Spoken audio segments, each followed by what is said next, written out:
Hi, today is 29th November, Tuesday, MAO with Kel once again. Alright, have you been watching football recently for the World Cup? Now, what do you think? Yesterday we have two big upsets. We've seen Japan loss and also Korea loss. Alright, this is really incredible because everyone around me was all betting on them. So the thing that came to my mind is the bookmakers of the stock market and the bookmakers of the football game, are they using the same application, the same logic? Well, let's talk about this very shortly. But once again, whatever I share today is our disclaimer apply as usual. And of course today, please take it with a pinch of salt of what I share on that particular area so that you can just consider, alright? But main thing is, make sure always do your risk assessment, and thank you Ames for the kind sponsorship for MAO. Alright, now when everybody's on one side, okay, that is where it gets very interesting. Now this is the World Cup odds versus their FIFA ranking for this round for World Cup. So in short, right, example like South Korea, if you bet that they will win, okay, the World Cup is 1 to 750 chance, okay? So the odds is there. So which means that if you bet $1 and if really South Korea lift the World Cup, you get 750 times back whatever you bet, okay? So imagine if you bet, let's say $100, wow, you get back $750,000, okay? This is really credible. Okay, wait a minute, 75,000. Okay, my bad. Alright, so that is the idea of this. Okay, so you move to the left side, Croatia example is 40 to 1. Okay, so if you bet basically $100, you get 4,000. Okay, but this is where we go up the ranking. This is where Brazil now. Now Brazil, you can see is 9 to 2. Okay, the odds is quite interesting. So in short, it's all if you bet, let's say $2, you get back basically $18. Okay, so it's still a pretty good bet, right? If you actually ask me. So if you're gonna be like expecting Brazil to win, why not? Alright, so this is the today's Singapore pools bet. Okay, you see that this is how it works. And Ecuador versus Senegal, and of course if you take the home team, which is Ecuador, to win, if you bet $1, you get back $2.30. Okay, so if you bet it's a draw, you bet $1, you get back $2.95 and so forth. Alright, so this is how the bets are going on. So the question is this: if betting is so simple and everybody is expected to win, okay, or expecting them to win, then who will be the losers, right? So of course the argument is that because there's always equal number of buyers on this side and sellers on the other side, or people bet the other side. Well, I just kind of ask you a question: if it's going to be Brazil, a very big team, that's versus somehow a lower ranking FIFA team, then obviously the whole world logically will buy the Brazil, right? Or at least 90%. So that means that the amount, because of the odds, is kind of low, right? In the return. So usually people bet even more. So the thing is this, okay? The thing is this: if that's the case itself, how can this balance right? It doesn't make sense. So that is where it gets very interesting.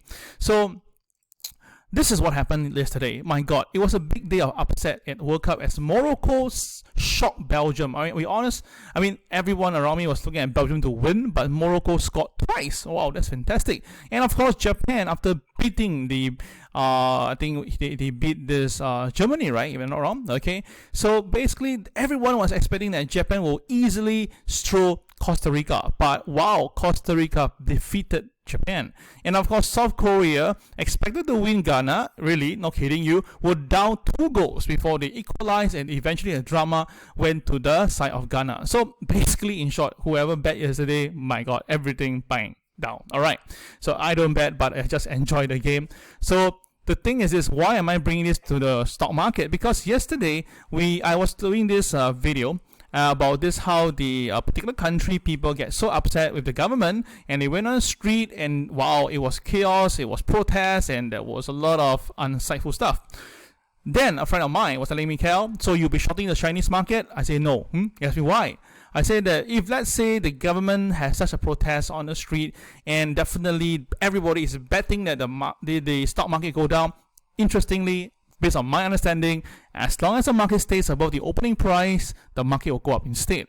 So you can see right now the Chinese market dived down to 11,877 first, right? That was what I shared with you in MAO. Then after that, when I saw it start to recover back above 11,877, I know that something is going to happen soon. So what happened, you guys? The market basically opens. This is the opening price of yesterday, okay? And then what happened? The market go down, right? So selling should be continuing. But I give you this technical point. It's very critical because I left this line there for the longest of time already. And when I saw the price recover hovering back above the 11,877 technical point, I know that the market will rebound. And when the market goes above the opening price, that confirms my greatest fear, because that means that the Chinese fund must have came in. Now think about this. It is quite simple to understand that if you see your people getting so unhappy, then the stock market will be affected. What will you do as the government, right? So of course some government funds came in, and of course today we saw that the Dow Jones was down by 500 points. And again, my friend was asking me just now, what do you think? Will the China market go down? I say no. As long as it stays above the opening price, it will go up. And truth be told, it went up. But I told him the resistance will be at 12,280, and this number has been there for the longest of time. So my point is just that it's the same concept. It's the same concept of how you play in the market. So this morning when I was asked the same question, how I feel about Hang Seng market, I tell my friend this: the opening price today of Hang Seng is above my pivot 1, and this pivot 1 is called the classic trade. So once the market stays above opening price and is above pivot 1, it's a classic trade. And of course, with it above the MLP of today and above MA30, the indicator all calling for buy, is really an easy thing to know, but it will be a buy instead. So this morning, as you can see right now on your screen, that the market initially came down a little bit. Then after that, once it stays above the opening price of the day, bang, look at it, the boys came in to buy, and the market shot up all the way, and it's up from the opening price to now it's up by almost 300 points already. So of course you may ask, who's been buying then? If there's protests ongoing on, people not happy, why would the stock market go up? Precisely because everybody is shorting the market, and the government funds know that you are doing that. In order to appease everybody and make sure that they are strong and powerful, they push the market up, and it's very clear. So technical is important, fundamental is important, system is also important. And when the three things comes together, plus a bit of some thinking through, you will know what to do with the stock market. Alright, so that is the thing that I'm trying to explain to you. Hopefully you see the connection there itself, and I tell you this for World Cup, once you go to the last 16, that is where I would rather take the underdogs for every other game. Alright, but remember, place your bet consistently throughout. Don't increase, don't decrease. Okay, there's a little sharing from mine. Alright, disclaimer apply as usual. Alright, so that is the World Cup. Now let's talk about the inflation numbers. Now, apparently Federal Reserve Fed official Williams came in and said that the inflation will continue to be there, and the fight could last until 2024. Alright, so this is the New York Fed president coming out to say that the price pressure now, although it's easing, but it will still continue to be above 3% in 2023. So because of that, he felt that there should be more rate hike coming in, right? Even though the pace can reduce in terms of the percentage, but we should continue to hike. Okay, and he also mentioned that, which I share with you, that the unemployment will hit 5%. I already shared with you guys that now this rate of 3.2, 3.3 is very low. I believe that it will hold 5 and to 6%, because there's always a but when it gets a little bit, when the unemployment numbers hit 5%, there will be a repercussion. It may spread to about 6 to 7%. And of course, when that all happen, recession is just confirmed. All right. So of course, William strong, but not as strong as this guy. Fed official Bullard, this is the guy who's very, very hawkish. He is very confident that the Federal Reserve has ways to go on the interest rate. In fact, he says that the Federal Reserve target is still at the inflation to be at 2%. Wow, okay, so we are now basically at about 8%. If you drive this inflation down to 2%, so mathematically at least the Federal Reserve interest rate must hit 5 to even 6%, right? Think about this. Alright, so remember, during my past MAO video, I already said that the target is about 5 to 5.25, and seemingly it's the same. And the moment now we are 3.75 to 4, so which means that we have 1 more percent to go. So let's just do a bit of mathematics here. Alright, let's bring out the chart and just talk about this. Okay, let me give you a moment. Okay, here we go. Okay, here we bring the chart in, and then I want to show you this something very interesting.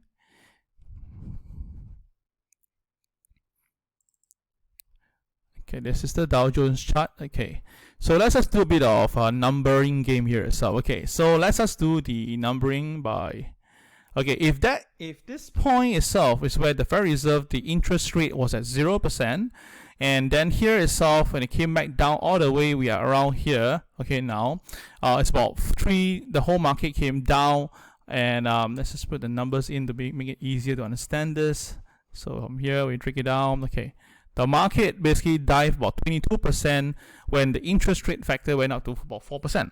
So that means that if let's say you do the simple mathematics, almost every 1% of the rate hike, it constitutes about 4 to 5% of this stock market downside. So mathematically speaking, if let's say we are expecting another 1% to 1.5% increment of this the Federal Reserve rate, right? That means that the stock market must drop by at least another 5 to 7% from where we are right now. And of course, it may go even lower.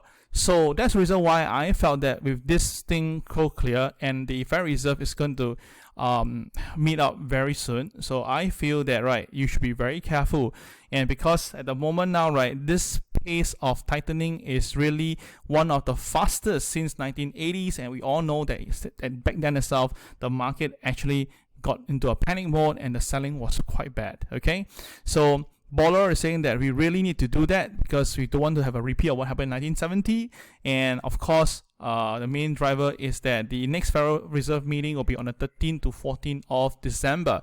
So if I were to spot this clearly, I believe from now till 13, there should be a lot of talks about maybe another 50 basis point after December. Okay, because the market wanted to have 50 because they don't want to have 75, and the market have already basically coined it in. But I feel that if the Federal Reserve really wants to drive inflation down to 2%, then I'm so sorry, they really had to increase another 50 basis point. So if they do that again, that'll be 100 basis point in 2 months, and of course that will definitely freak the market out a little bit. Don't you think so? All right. So if that's the case, is the economy really coming down? Well, apparently the Black Friday online sales were good.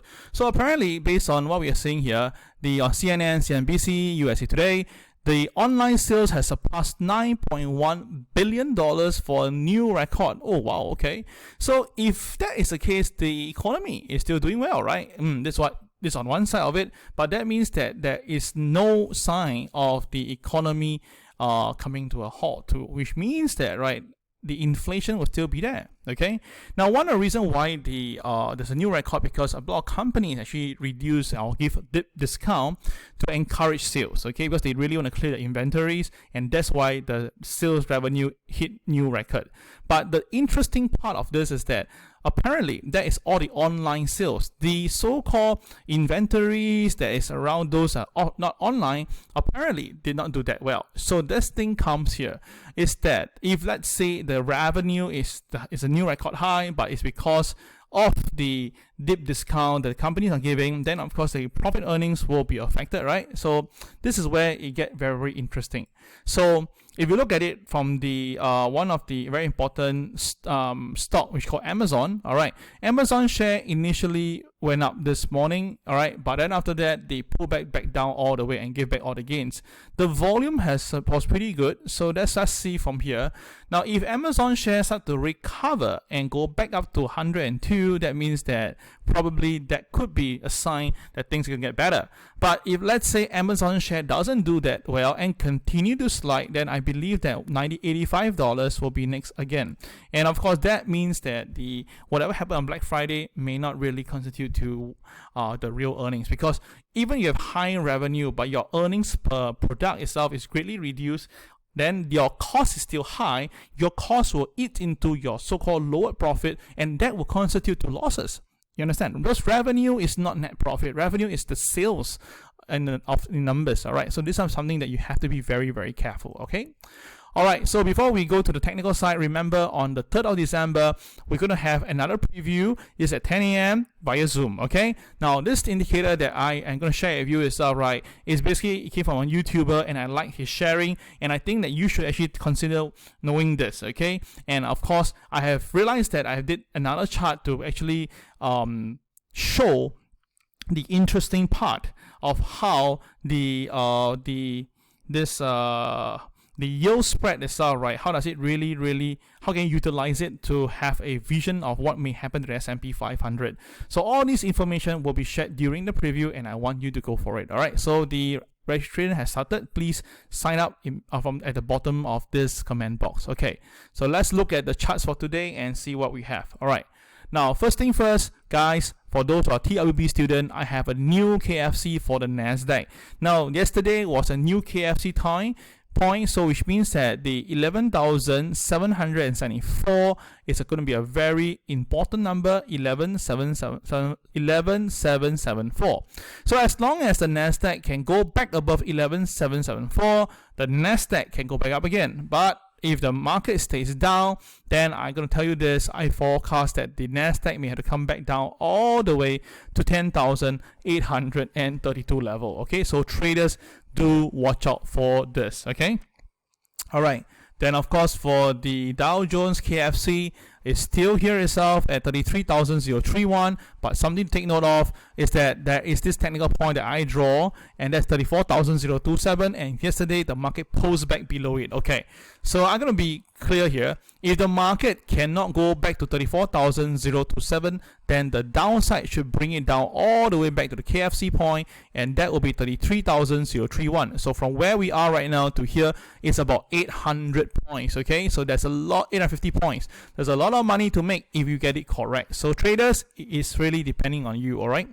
But of course, in terms of technical aspect here itself, you can see on China, wow, look at it. China market has blast past the technical level that I screenshot this morning at 12,280. Now, tell me this is not from the Chinese fund, because you can see that the Dow futures is hardly moving.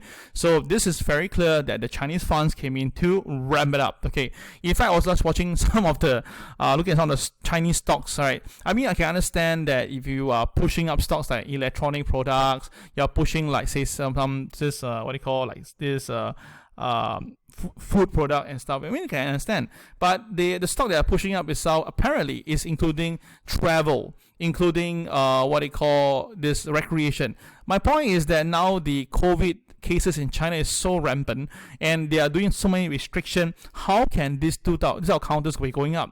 So that is whereby it's a laugh here, because in order to just push everything up, right, they just had to press the all button and they just push everything. So whether it makes sense or don't make sense, the price just goes up. All right.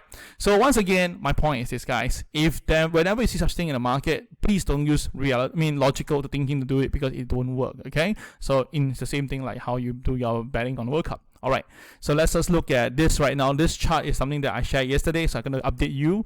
This is the technical level that I drawn on the trend line, and you can see very clearly that visibly, even though that the day before the market closed positive, but it just closed slightly below my trend line. That's the reason why yesterday when the market goes below opening price, I call for sell. See, that's different, right? So the Chinese market is up, but the Dow Jones is down. So you can see it doesn't work the same way. Okay, all right, so let's just look at the today's market. Let's take a look right now. Pardon me for this. Let me just do some refreshing here. Okay, let's go. All right, so that's what Dow Jones for today. So the Dow Jones for today, we have a new CCYR. Okay, yellow turns to red, and you know that it is gonna test the 34,096 MLP or 33,962. That's a pivot one. If the market can go above 33,962, then there is a chance the market may rebound. Now, indicator wise, KSI and my KW are both still positive, so I believe that there should be some buy in later. But if the market stays below 33,884, then my first support level will be at 33,728, and the MA30 and my pivot 2 for today seemingly quite near. It's a stack. So usually there's a stack, right, the market might be drawn towards it. So of course that means that the market may have to drop another 400 points, but well, anything is possible. We just saw a 500 point sell off. Who knows, we may see a 400 points tonight. Okay, so let's just look at the NASDAQ, shall we? The NASDAQ is a CCYR 2 days ago. That's why we call for sell. And of course, this is the BMB RL level resistant. Yesterday, when it gaps down, I call for sell on NASDAQ. It did try to recover above the RL, but when it down, I know that that is confirmed, so we call for sell, and the market went all the way down. Okay, so now the thing is this, very crucial, this is the BNB support level, which is about 11,500 area. If the market has to go up, it must stay above 11,500. If not, the selling can bring it down to 11,276. Now, interesting, take note, KSI has already turned red. KRW is still cyan, so it means that there is some selling pressure, but overall the buying is still available. But if the market have a KSI is red and the KRW turn red, then selling is going to come. Let me show you an example like this, whereby the market was buying, but the weightage was not doing that well. So the moment the KSI turn red and my KRW is still red, the selling comes in. All right, so that is how my TWB system works. Okay, pretty cool, right? All right, so that is the Nasdaq, and let's look at S&P 500. Now S&P 500, as you can see very clearly, this is the BNB resistance line. The market failed to cross over, and the crazy part of yesterday is that I told you guys, if the market come down, it will hit the BNB SL level, and the number that I gave was 3954, right? And yesterday low was 3957. All right, missed it by a couple of points. So today, if I get it correct, the market may have to test back again the support level. Now KSI is red, KRW is blue, so that means that there's some selling pressure, but it's still not complete yet. And again, the same thing, you look at it here, when the KSI was red and the thing turns red, the selling on the S&P 500 is impeccable. All right, so this is something that you have to take a look. All right, so that is the US market. Let's just look at now the Hong Kong I shared with you already. So let's just look at the Nikkei. That's a long time we need to talk about Nikkei. So let's bring it in right now. Oh, okay, my Nikkei chart is not with me. Never mind. I'll skip this. I'll go straight to crude oil first. Okay, crude oil. Let's bring in a crude. Okay, where's my crude? Yeah. Okay, here we go. Now, crude oil yesterday plunged. Okay, yesterday it plunged all the way to $73.64. Not too sure what's the news. Probably I missed out, but still, the target was 72.60 and it's still there. The only thing is that because of the recovery now, right, it's now at above the support level on the BNB. Now, if the market recover, then it could go up to the resistance level at about $80. The support level now is at 76.30 range. Okay, so today is a doji directional day, so you can see the DJDD is there. So if the crude oil stays above OP, it may go back to the $80 mark. But if it goes below OP, watch out of this, guys. This can bring it all the way down to 72.60. Now KSI and KRW both are red, so that means that the selling will likely continue, and that's the reason why you can see at this junction here the KSI already turned red, already won people, but when it becomes double red, the selling is impeccable. All right, so that is how again this TWB system really works. All right, so let's just look at the one that everyone talking about is the gold and silver market. Now this is silver. Silver basically, let me just do this properly. Okay, there's a new BNB today. Now silver is a CCYR, and because the US dollar is recovering, and I shared with you yesterday that US dollar most likely will recover, and you can see from the chart right now, very nice. The US dollar chart hits the 200-day moving average perfectly itself, no less than that, and recover. So I believe that as long as the US dollar finds strength, it will go back up to 107.80, and if this time it fails to cross, a pullback is possible. But if it cross above this, then the next target could be as high as 110, and that will likely bring the S&P 500 Nasdaq down further, and of course gold and silver may be coming down too. At the moment for silver, as long as stable 21.14, it may test back the 21.60 level. All right, so how about gold today? Well, gold, in my opinion, 1747 is the MLP. It has to cross. That's now it missed it by a whisker, and now it has pulled back a little bit. So if this is something to take note of, yesterday it's a new CCYR on the gold market, and it's a new BNB. The KSI is red, although the KCX is still blank. That means there's still some bullishness. But once the market loses the BNB SL, which is at 1739, I suspect that gold will bring down to 1728. And if it gets any worse, we can see 1715. Okay. All right, last two will be our usual Bitcoin and Ethereum. We can see that because of the dollar strengthening, the Bitcoin now has traded back down to 16,000. This morning has recovered a little bit. Okay, so the support level is still here. And okay, I'm gonna change the color because it's not the color that I use. Okay, this is the RL, this is the resistance level for the Bitcoin, this is the support level, which is coincide with the pivot one. So as long as the Bitcoin stay above 16,180, Bitcoin should still support it. But anytime it breaks here, 15,006 is my first target. Now KSI is green, showing that the boys are trying to buy, but the KCX is still blue. That means that there's some selling pressure. All right. Last but not least, this is Ethereum right now. Ethereum is bouncing around the BNB, RLSL, and of course, the boys are still trying to buy. You can see that pretty positive. So today recovery is there. Now some people have been asking me, do you think that Ethereum is a buy for long term? Now to me is that Ethereum overall itself has dropped about 70% from the all-time high, something similar to Bitcoin. So if you want to buy Ethereum for the utility sake, then it will be better to buy it below $1,000. This is my personal feel for long term, okay? But of course, if you want to buy it right now, you're not too far away from the all-time high. But just a general reminder, once the US dollar goes up itself, most likely this type of asset class will likely be affected, okay? It's something that you must remember, because Federal Reserve, the Bullard and Williams both are saying that they need to see a high number, and I believe that the interest rate will hit 5%, okay? All right, that'll be all for today. Hope you enjoyed this session. This is Cal signing off. Bye-bye.